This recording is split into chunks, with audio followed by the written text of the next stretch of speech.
salam dan bahagia. Izinkan saya, Anna Fitri Agustin, CGP Angkatan 7, Kabupaten Badung. Dalam video kali ini, saya akan memaparkan hasil nyata modul 1.4 Budaya Positif. Terima kasih, salam dan bahagia.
Membantu orang lain. Pintar. Ada lagi yang lain?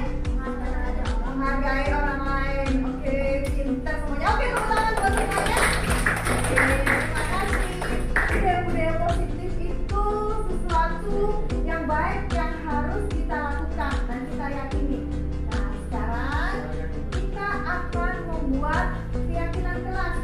Keyakinan kelas itu sesuatu nilai kebajikan yang kita yakini dan kita janji akan melaksanakan. Paham? Oke, sekarang silakan ditulis keyakinan yang kalian yakini dan akan dilaksanakan bersama. Oke. Nilai-nilai kebajikan yang kalian yakini dan akan dilaksanakan bersama.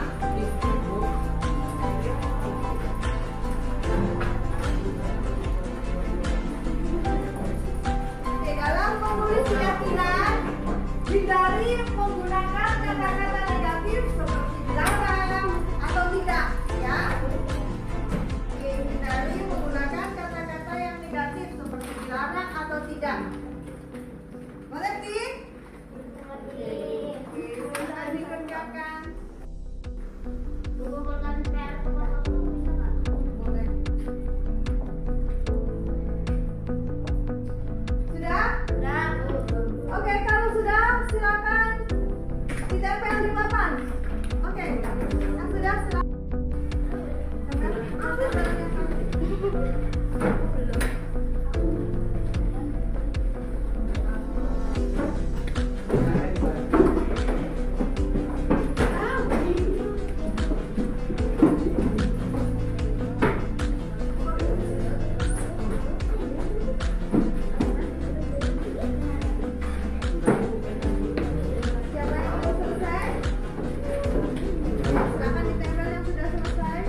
menghargai karya orang lain.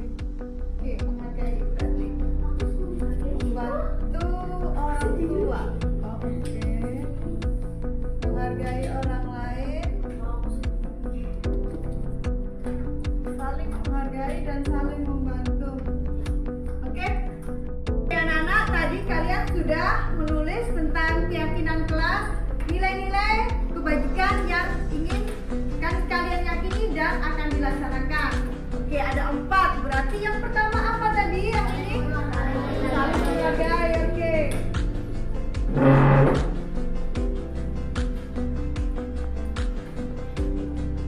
Yang kedua?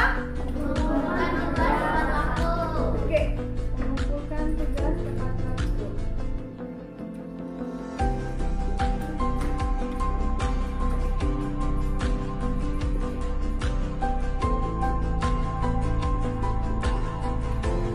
Yang ketiga? Membantu. Oke.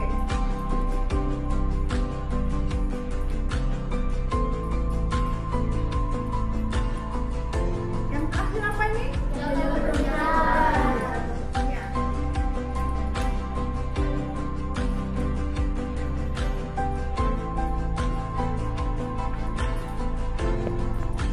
Ya, jadi ada 4 keyakinan kelas yang sudah kalian tulis dan akan menjadi keyakinan kelas yang akan dilaksanakan bersama-sama.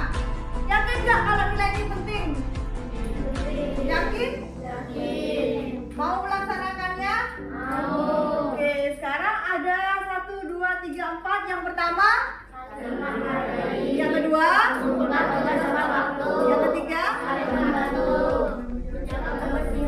Oke, terima kasih semuanya. Perkenalkan, nama saya Jaslyn. Hari ini saya sangat senang sekali karena hari ini kita bersama-sama membuat keyakinan kelas dan akan melaksanakan keyakinan kelas. Sekian, terima kasih.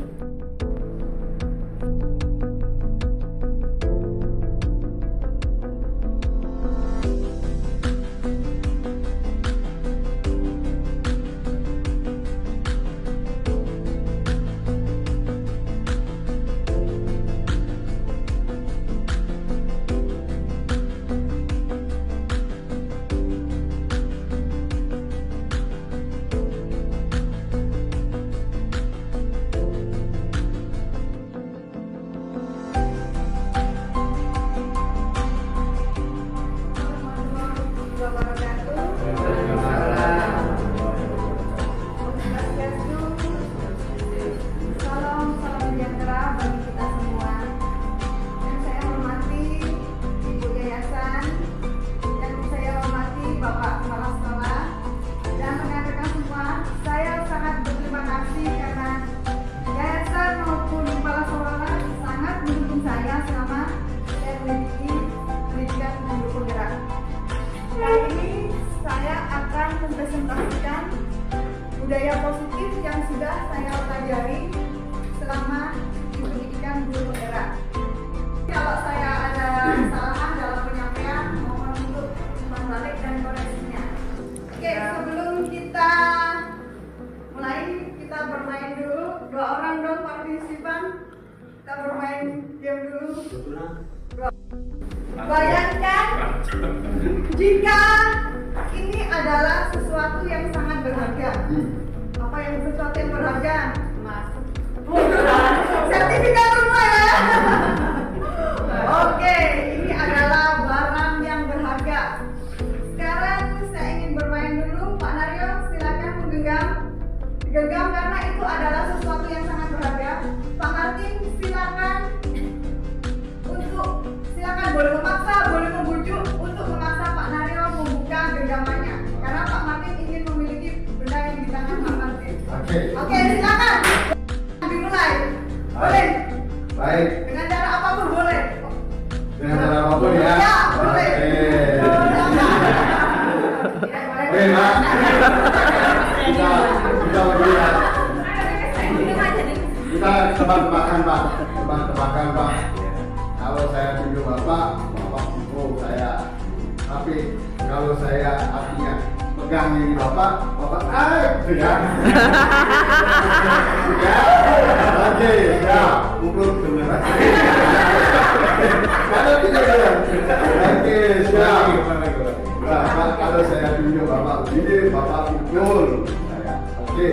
Tapi kalau bapak saya milikan bapak ya, oke ya. Ada sesuatu yang berharga, Pak Karyo harus berusaha gimana caranya mau mempertahankan atau melepas itu. Bebas, terserah Pak Karyo. Nah,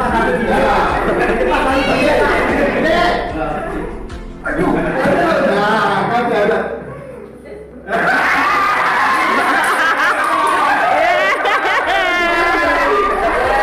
Pak Martin harus berusaha bagaimana caranya supaya Pak Karyo bisa membuka genggaman tangannya. Karena Pak Martin juga sendiri. Pak Martin harus bisa mengambil benda yang digenggam Pak Karyo. Pakai cara kekerasan, Pak.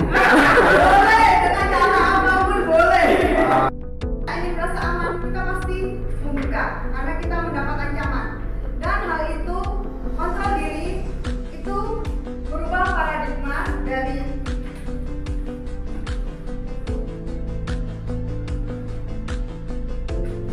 perubahan paradigma dari stimulus respon menjadi pendekatan teori kontrol. Begitu juga dengan siswa kita. Siswa menurut dengan kita bukan berarti dia ada instinktif dari dalam dirinya. Bisa jadi karena takut sama gurunya. Ya, itulah yang akan kita bahas. Bagaimana cara menumbuhkan instinktif dari dalam diri siswa. Pada teori stimulus respon, realitas kebutuhan kita sama. Sedangkan di teori kontrol, realitas kebutuhan kita berbeda. Di awal kita akan bersabar untuk membujuk, tapi ketika sudah kalau sekali, akhirnya pasti kita akan memaksa. Nah, dalam teori kontrol, kita berusaha untuk kolaborasi, menciptakan pilihan-pilihan yang baru. Berarti sama kayak menjadi pastor. Ini baru dilaporkan. Oke, ketika kita melihat makna kata disiplin, apa artinya disiplin? Patuh diri. Patuh, aturan. Dalam budaya kita, kata disiplin sering diartikan dengan kepatuhan. Sesuatu yang memaksa yang terkadang membuat ketidaknyamanan. Sebenarnya, kita bisa menerapkan disiplin positif. Karena untuk menerapkan budaya positif di sekolah, kita diharapkan bisa menerapkan disiplin positif. Disiplin positif. Oke, kita lanjut. Nilai kebajikan. Nilai kebajikan itu nilai yang disepakati bersama. Jadi kita melatih siswa kita untuk meyakini nilai-nilai kebajikan yang mereka rumuskan sendiri, yang disepakati secara bersama, bukan hanya sekedar tulisan aturan-aturan tanpa makna. Nah, sesuai dengan nilai kebajikan saat ini, yaitu profil pelajar Pancasila. Apakah sudah hafal profil pelajar Pancasila, Bapak Ibu? Belum. Oke, sekarang kita nyanyi ya. Jadi anak TK dulu. Kita nyanyi sama-sama. Beriman dan bertakwa, berkebinekaan global, gotong royong mandiri. Bila beriman dan bertakwa pada Tuhan yang esa dan berakhlak mulia, berkebinekaan global, mandiri gotong royong, kreatif dan bernalar kritis. Beriman dan bertakwa pada Tuhan yang esa dan berakhlak mulia, berkebinekaan global, gotong royong mandiri, kreatif dan bernalar kritis. Kemudian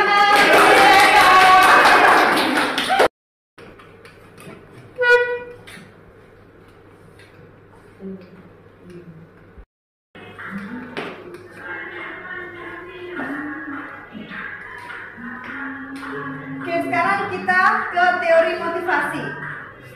Teori motivasi itu ada 3. Sekarang kalau kita memakai helm, apakah motivasi kita? Ketika kita memakai helm berkendaraan, apa motivasi kita? keamanan. Keamanan, bagus. Keselamatan. Apakah takut ditilang polisi? Takut. Takut, bisa takut. Apakah ingin dipuji? Oh, guru harus pakai helm nih. Apakah seperti itu? Ataukah karena kesadaran kita sendiri bahwa memakai helm itu penting untuk keselamatan kita? Berarti sudah punya nilai intrinsik. Dari ketidaknyamanan atau hukuman. Yang kedua, mendapat imbalan atau penghargaan atau pujian. Yang terakhir itu menghargai diri sendiri atau menjadi orang yang mereka inginkan. Nah, teori ketiga ini yang ingin kita munculkan pada peserta didik kita.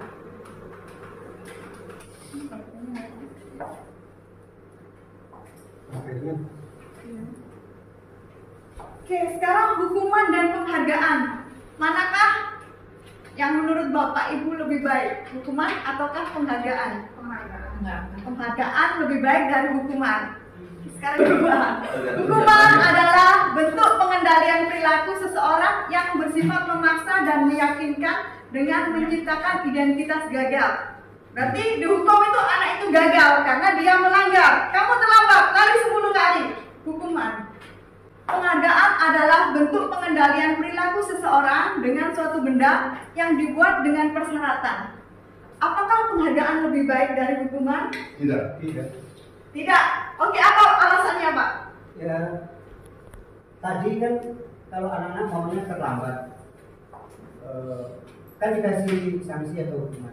Tapi anak-anak yang tepat waktu tidak ada reward itu, tidak ada paling dia langsung masuk ke kelas masing-masing. Berarti hukuman dan penghargaan harus berjalan beriringan. Oke, ada jawaban yang lain? Lain. Ya, Pak Martin silakan. Kalau dikasih penghargaan itu menjadi manja. Menjadi manja. Manja dan tidak dia berkreativitas sendiri. Artinya selalu pasti akan dikasih. Nah, sehingga dia menunggu. Tapi kalau sudah dikasih hukuman, dia akan menjadi acuan. Wah, saya nanti takut dihukum. Pasti dia akan merubah mental dan karakter. Seperti itu sih. Hukuman dan penghargaan tidak selamanya tepat. Karena hukuman akan membuat siswa semakin menjadi rendah diri. Dia akan merasa gagal.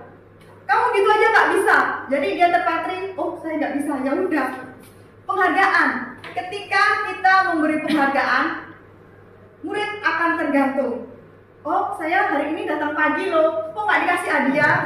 Nah, pasti akan terjadi iri seperti itu. Jadi hukuman dan penghargaan ini sama, kurang tepat. Kebutuhan dasar manusia ada 5. Yang pertama, bertahan hidup atau survival, kasih sayang dan rasa diterima, kebebasan, kesenangan, dan penguasaan. Sebagai seorang guru, kita harus memahami kebutuhan dasar siswa kita. Bertahan hidup itu berhubungan dengan sandang pangan. Ketika siswa kita lapar, bagaimana konsentrasinya? Ada yang melakukan pelanggaran, makan di kelas, atau lari ke kantin. Itu karena kebutuhan dasarnya untuk bertahan hidupnya tidak terpenuhi. Nah, ada juga yang menyontek. Kira-kira kebutuhan dasar mana yang tidak terpenuhi ketika anak menyontek saat ulangan? Kebutuhan dasar yang mana? Kebutuhan dasar dari 5 ini mana yang tidak terpenuhi ketika anak menyontek pada saat ulangan? Kasih sayang dan rasa diterima? Penguasaan. Ya, oke, terima kasih. Penguasaan, power. Dia menyontek supaya dia diakui kalau dia pintar. Ya, bisa juga supaya dia diterima oleh lingkungannya. Jadi dia menyontek supaya dia merasa sama dengan teman-temannya. Posisi kontrol yang bisa diterapkan di sekolah. Yang pertama ada posisi penghukum, yang kedua posisi pembuat merasa bersalah, yang ketiga posisi teman, yang keempat posisi pemantau, dan yang kelima posisi manajer. Kira-kira dari 5 posisi kontrol ini mana yang paling ideal menurut Bapak Ibu? Teman. Pak Martin nomor 1. Posisi sebagai pemantau. Oh, bagus. Keren, pemantau. Ada pasti ketiga, posisi teman. Oke, sekarang kita apa saja yang terjadi, ciri-cirinya bagaimana. Oke, posisi kontrol penghukum. Seorang penghukum biasanya menggunakan hukuman fisik atau verbal. Ya, kata-kata yang biasa dilakukan, patuhi aturan saya, awas, kamu lagi, pasti seperti itu. Saya di posisi yang mana? Oke, pembuat merasa bersalah. Pembuat merasa bersalah biasanya dengan bersuara lembut.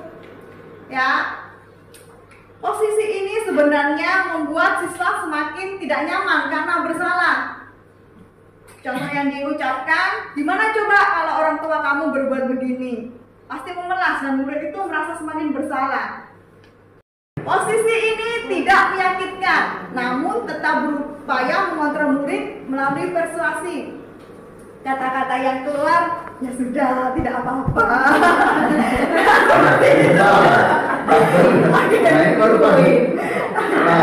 Betul Pak Mario? Nggak apa-apa. Posisi kontrol teman itu seperti mata uang, seperti bumerang, bisa negatif maupun bisa positif. Positifnya, siswa akan merasa akrab dengan gurunya. Negatifnya, siswa akan tergantung. Ketika guru itu tidak ada atau tidak membantu dia dalam masa kesulitan, dia pasti sangat kecewa. Berat. Ketika mungkin seorang guru yang memposisikan teman dan pada saat siswa itu melakukan kesalahan dan guru tersebut tidak membantunya, dia pasti sangat kecewa luar biasa. Pemantau itu berdasarkan peraturan dan konsekuensi. Jadi konsekuensi berbeda dengan hukuman. Kalau konsekuensi, anak-anak sudah tahu ketika melanggar, dia konsekuensinya apa. Kalau hukuman itu tidak terstruktur. Anak tidak akan tahu kalau dia melakukan kesalahan, hukumannya seperti apa. Sedangkan konsekuensi, anak-anak akan tahu ketika dia melanggar, dia tahu apa yang akan diterima. Misalnya, dia tidak mengerjakan PR atau dia terlambat. Kita sudah membuat kesepakatan sebelumnya. Apa konsekuensinya? Konsekuensinya mungkin dia menulis atau membaca literasi di kelas, itu adalah contoh dari konsekuensi. Posisi yang terakhir adalah posisi control manager. Murid diajak untuk menganalisis kebutuhan dirinya. Di sini bukan mencari siapa yang benar ataupun salah, tetapi murid diajak berdiskusi untuk mencari jalan keluar yang terbaik. Apa yang kita yakini? Posisi manajer itu memerlukan latihan. Mungkin akan sangat sulit bagi kita untuk mencapai posisi control manager.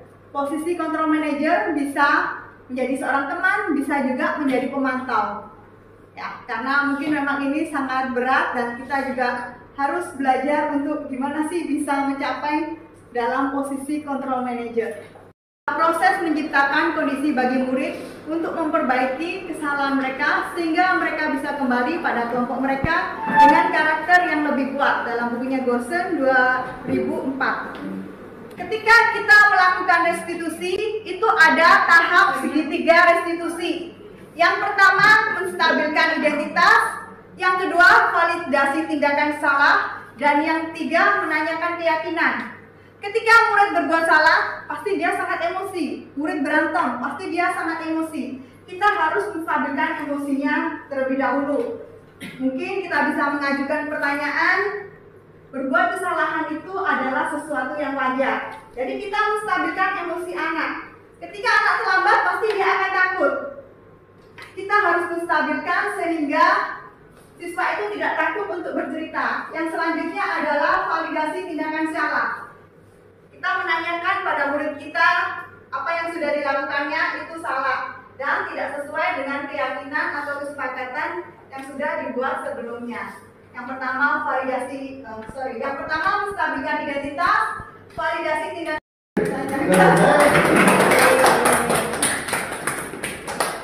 Mungkin ada semuanya, mungkin ada yang kurang jelas, ada yang ingin menanggapi atau ada yang ingin bertanya, silakan. Banyak. Oke, sekarang Pak Nario silakan. Ya, baik. Ini serius ya. Ya, baik. Terima kasih waktunya kepada Miss Ana selaku pembicara. Tentu pengalamannya juga lebih lah seperti itu. Tadi untuk di masalah hukuman dan penghargaan masih abu-abu, ya, masih abu-abu. Kira-kira mana yang tepat dan sebagainya. Hukum yang tepat adalah kita melakukan restitusi. Restitusi itu kita membuat keyakinan kelas, jadi kita membuat kesepakatan kelas, dan saya sudah menerapkan di kelas saya mencoba buat keyakinan kelas, anak-anak menuliskan, lalu kita bermusyawarah mana nilai-nilai kebajikan yang kita sepakati. Ketika anak itu membuat pelanggaran, kita akan stabilkan identitas, kemudian validasi tindakan kesalahan dan menanyakan keyakinan. Kira-kira keyakinan mana yang mereka langgar, apakah mereka yakin atau tidak sudah melanggar keyakinan itu. Kemudian mencari solusinya bagaimana mereka bisa memperbaiki kesalahan yang sudah dibuat. Seperti itu. Jadi untuk penghargaan dan hukuman itu sebenarnya kurang tepat dua-duanya. Penghargaan salah satunya kan piala. Nah, piala terus kemudian piagam penghargaan dan sebagainya. Karena memang terkadang ada dua pemikiran bahwasanya lomba itu nggak bagus. Ada yang satu bahwasanya lomba itu untuk melatih kita ke kompetisi dan motivasi lah, seperti itu. Nah itu kalau memang restitusi lebih bagus, apakah lomba itu baiknya tidak ada atau bagaimana? Kalau untuk lomba itu berbeda dengan restitusi. Restitusi adalah mencoba mencari solusi dari tindakan yang salah. Jadi bukan reward and punishment. Tapi kalau untuk lomba mungkin berbeda konteksnya. Lomba itu sesuatu untuk meningkatkan motivasi. Sebenarnya kalau lomba menurut saya tidak apa-apa. Mungkin ada yang ingin menambahkan untuk masalah lomba, penghargaan, reward, apakah bagaimana? Mungkin pemahaman saya kurang. Mungkin bisa menambahkan. Ya, karena untuk konteks segitiga restitusi itu solusi penyelesaian masalah ketika anak melakukan tindakan yang indisipliner. Jadi kalau untuk lomba kan berbeda konteksnya, bukan masalah punishment dan reward seperti itu. Baiklah, terima kasih rekan-rekan semua sudah meluangkan waktu. Semoga pengimbasan budaya positif yang saya paparkan bermanfaat bagi kita semua. Akhir kata, Assalamualaikum warahmatullahi wabarakatuh. Waalaikumsalam warahmatullahi wabarakatuh. Om Santi Santi Om. Terima kasih. Selamat pagi, nama saya Putu Eni Susianti. Saya seorang guru di Sekolah Cahaya Bangsa Kute. Setelah pengimbasan budaya positif yang disampaikan oleh Miss Anna Fitria hari ini, saya mendapat banyak pengetahuan baru, terutama mengenai segitiga restitusi dan keyakinan kelas. Terima kasih.